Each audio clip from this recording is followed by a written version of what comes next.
let's go to other issues. On the issues of human rights. On January 1, 2021, Omoyele, Sowore, and 3 others decided to stage a peaceful protest in Abuja to bring to the notice of the general public the issues of human rights violations and other issues affecting the Nigerian people as they entered into the new year.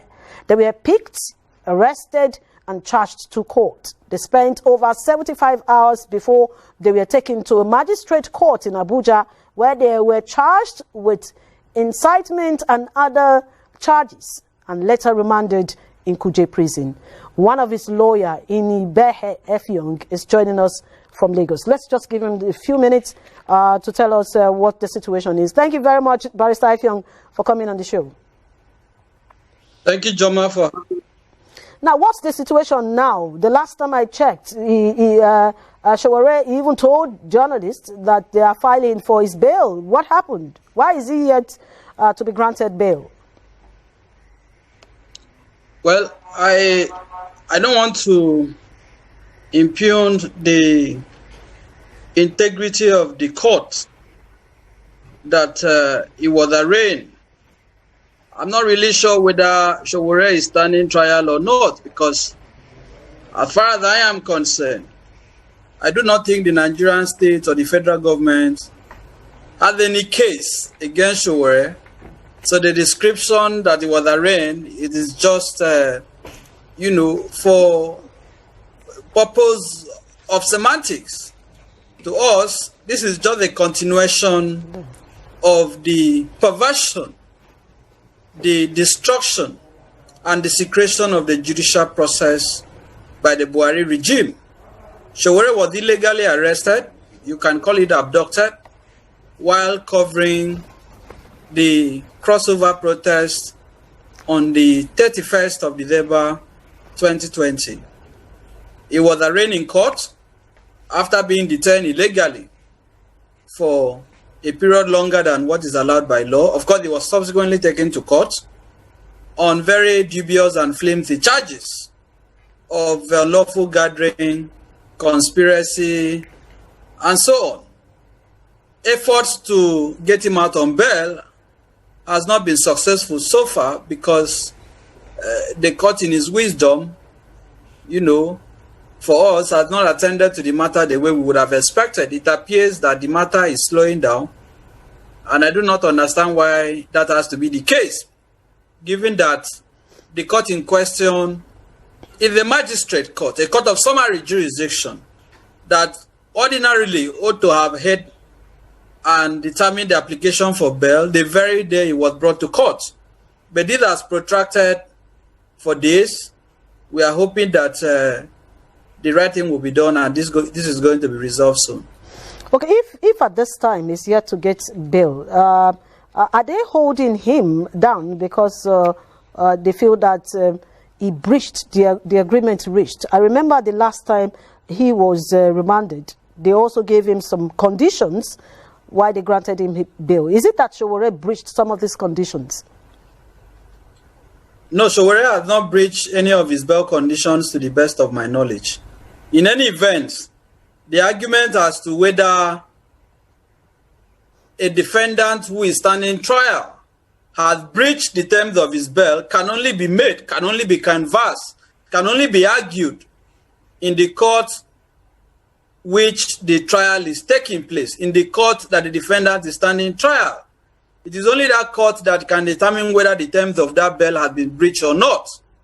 Even where, supposing for academic purpose, that Sowore had breached the terms of his bail, let us just say for the sake of argument, which I would totally dispute. The point is that the federal government would have to go before Honorable Justice Joma Ojukwu of the Federal High Court in Abuja to make that argument, and we will be entitled to join issues with them. The court can now determine what action to take. Ordinarily, when a defendant has breached the terms of his bail, the court can decide whether to impose fresh conditions or whether to revoke the bail outrightly or some other decisions that may be taken. But once a defendant has been admitted to bail, the liberty granted to that person can only be revoked by the court that granted that defendant's bail.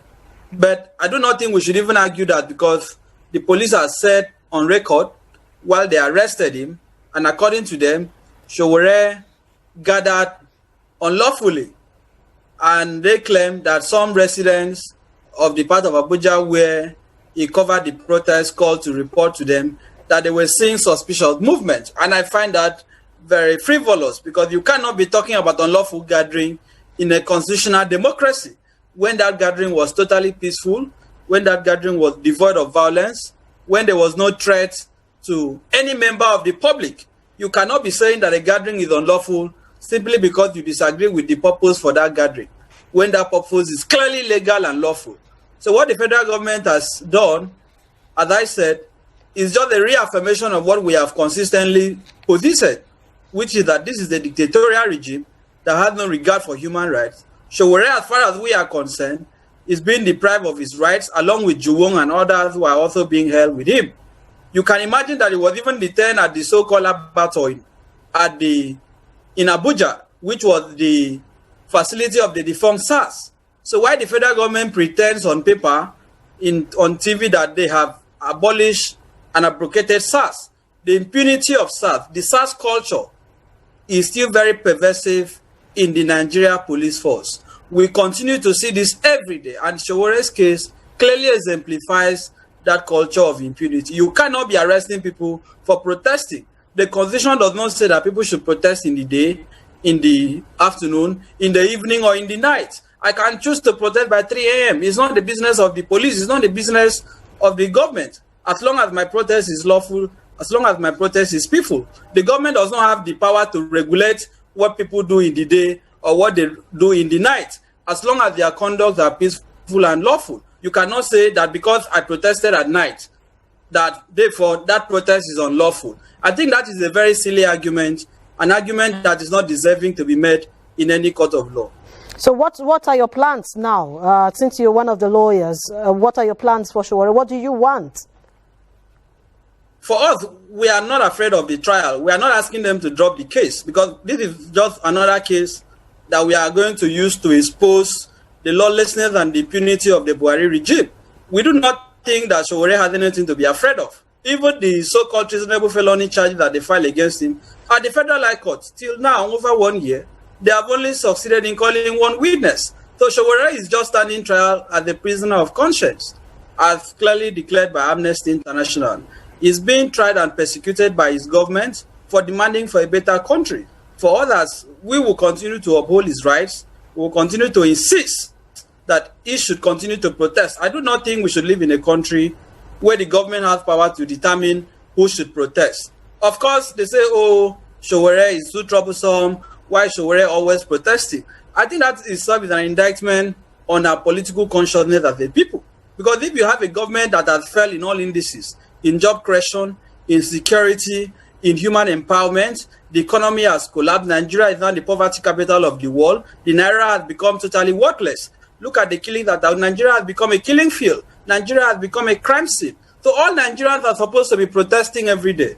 And because Sowore has chosen to be a responsible citizen, to set an example for others, I do not think we should criminalize his behavior while giving amnesty to Boko Haram, while giving and rehabilitating insurgents and so-called bandits, and paying them and giving them state protection.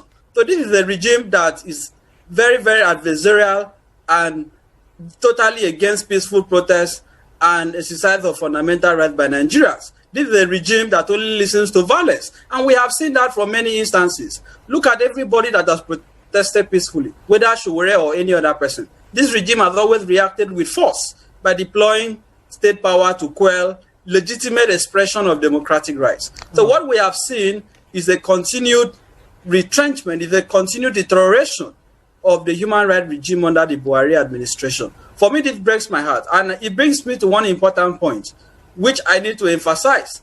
How do you explain a situation where the federal government and the police continues to make our judiciary a subject of ridicule?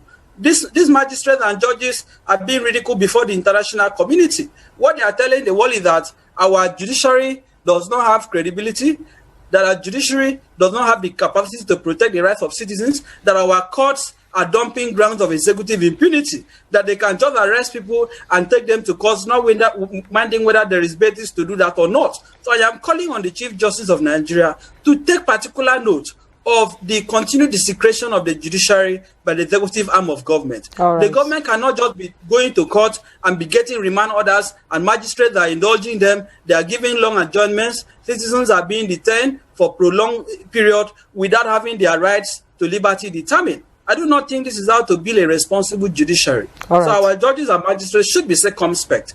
They should get to a point that they should caution themselves, engage in self-censorship, that we will no longer continue to allow ourselves to be used as weapons for legalizing the impunity of the Buhari regime. All right, okay. I'd like to say a big thank you to Barrister Inibehe. Thank you for your comments and your contributions on the program. Until next time when we